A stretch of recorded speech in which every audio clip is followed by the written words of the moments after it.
Okay, so I'm here with Jamie Morrow from Bentley, and my first drive in the new 2011 Continental GT, and it's 2012. Yeah. Okay, so it's a 2012 Continental GT, and we put snow tires on this car, and we're just going to take it for a ride, and I'm just going to show you some of the controls here, and stick to the speed limit, because we know what happened to the guy in St. Louis.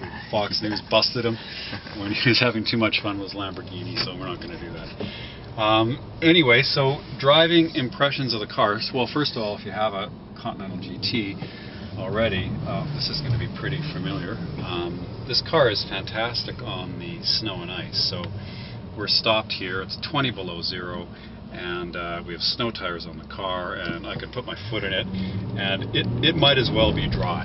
You know, the car just leaps off the line. So I think the Bentleys, even though they're expensive cars, can make some of the best winter cars ever. The W12 configuration engine, which is kind of like a squashed V12, is a very, very compact power unit. And it produces a tremendous amount of heat, and the car heats up like instantly. Like I mean, even in this weather, you know, you're not even driving the car for more than 30 seconds before it's blowing hot air and operating temperature.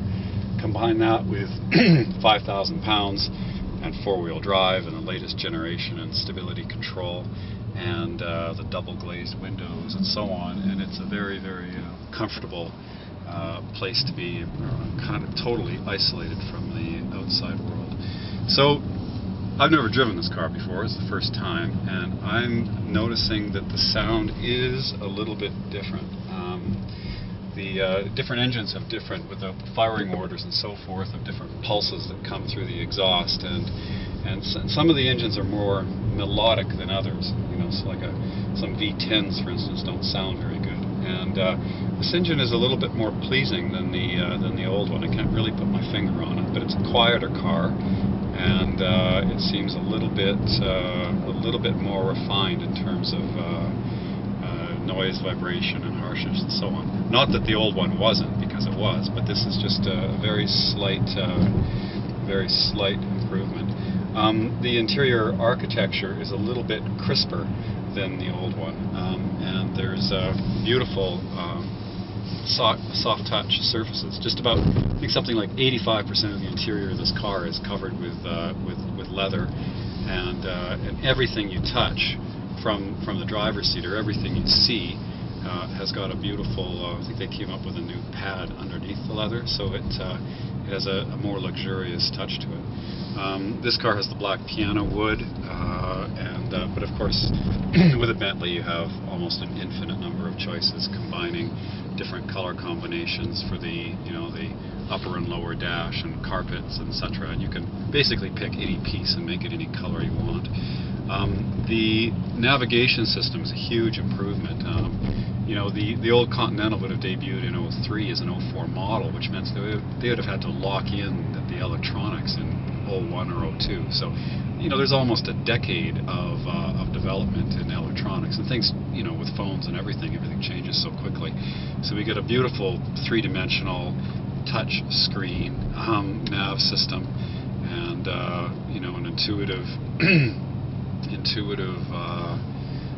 system. I don't want to pay too much attention while I'm driving here, but suffice to say that it's a big improvement over the last one, and it represents the latest generation of all this technology, and there's no apologies that one needs to make for lacking anything relative to some of the other mass market cars that have access to greater volumes and can invest more in this kind of stuff than a company that only makes 3,000 or 4,000 cars a year. Anyway, all this is terrific. They've cleaned up the inside a little bit. We've got the cup holders now, which are ahead of the armrests, and they live beneath the sunglass holder here. So it's not necessary to raise the armrest if you want to put your water bottle in as well. And then we've got space for a water bottle in the door pockets as well. The name system, the high-end system, goes I think goes up to 1,100 watts and 11 speakers, and it's of course extremely powerful, and drown out the video here by displaying it. Let's see, how to go here. So the conditions don't allow us to do any top speed runs or anything like that. Now let's just go up through the gears. Okay, so the transmission shifts about 50% faster. They took it from the Super Sports. The power distribution is now 60% to the rear instead of 50-50 for a little bit more sporty handling. There's definitely it feels a little bit kind of lighter on its feet than the old one, and it feels a little bit smoother than the old one. So somewhere along the line, through the refinement, they've managed to isolate more of the road noise and the engine noise of the car. It's really wonderful, actually. They increased the waistline of the car, but there's no loss of visibility that I can detect. The mirrors are very large. It's easy to see out of the car, and the front instruments are they're all new, of course. They've got this white backlit, very elegant, very simple, as it should be. There's no trickery. Some of the new cars that come out, they're all kinds of, they look like video games inside, and Bentley thankfully has stayed away from that and stayed true to its origins. Okay, so that's my little synopsis of this car here. Jamie, who's you're a race car driver, aren't you? Correct. Yeah. What did you drive? I started in karts when I was a kid in the UK, and then I did Formula Ford, British Formula Renault, a load of European GT stuff, Indy Lights in the US, Star Master in the US, etc. Okay, so you know your way around four wheels. So, and then you spent a lot more time with this car than I have. You traveled around with it, showing the dealers. What to you? What are the most significant advances of it? I think one of the key points that you mentioned earlier on was the reduction in noise. So we have new acoustic glazing between the double glazing and the windows. We have anti-vibration pads at various points of the chassis, and a foam kind of layer on the aerodynamic under tray under the car, so it's 10% quieter than the previous generation GT, or 3.5 decibels, and that makes a big difference when you're driving. You can feel or hear now that passing traffic, you don't really get the whooshing sound that you get before. Okay.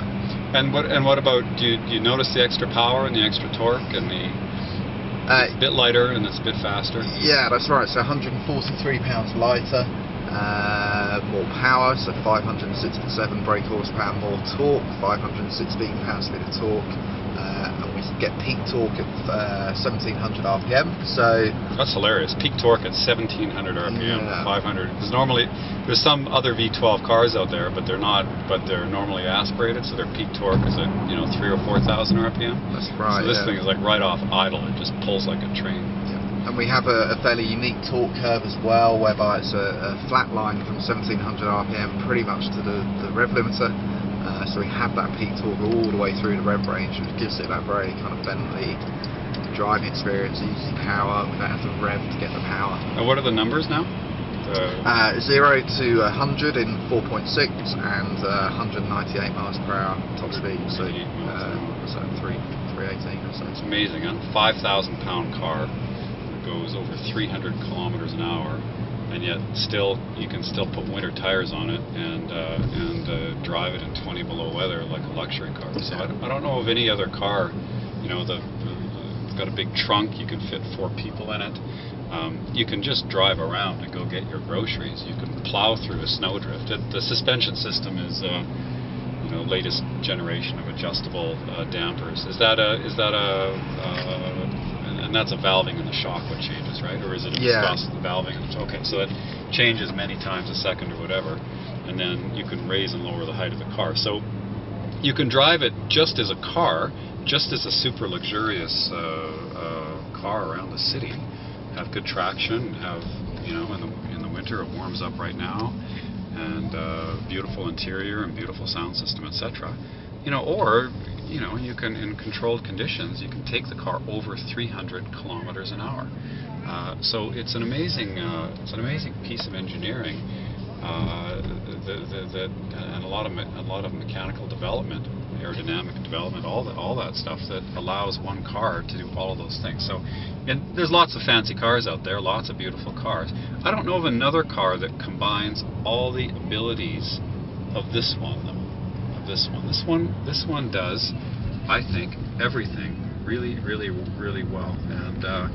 And they're also, the other thing about the Bentleys is that they're completely unfussy. I mean, you know, you don't have to take the car back to the dealer 10 times. You know, you just, you know, when I sell one of these cars, you know, I never even hear from the guy again. You know, it's just I see him a year later in for service, and that's about it. So the car doesn't ask anything of you, you know, except for $230,000. It asks, you pay a lot of money for it.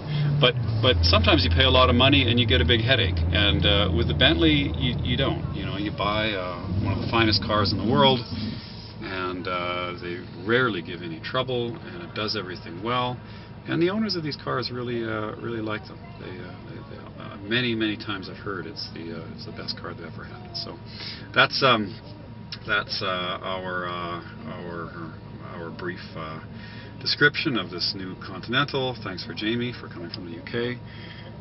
Dealing with the way we say aluminum instead of aluminium, and all the other, our fascination with cup holders and all the rest of the things the Europeans deride us for, but need to suck it up because we buy lots of cars. Anyway, so thanks Jamie, and thanks for viewing Lawrence Romanowski, The Distinctive Collection in Calgary, Canada.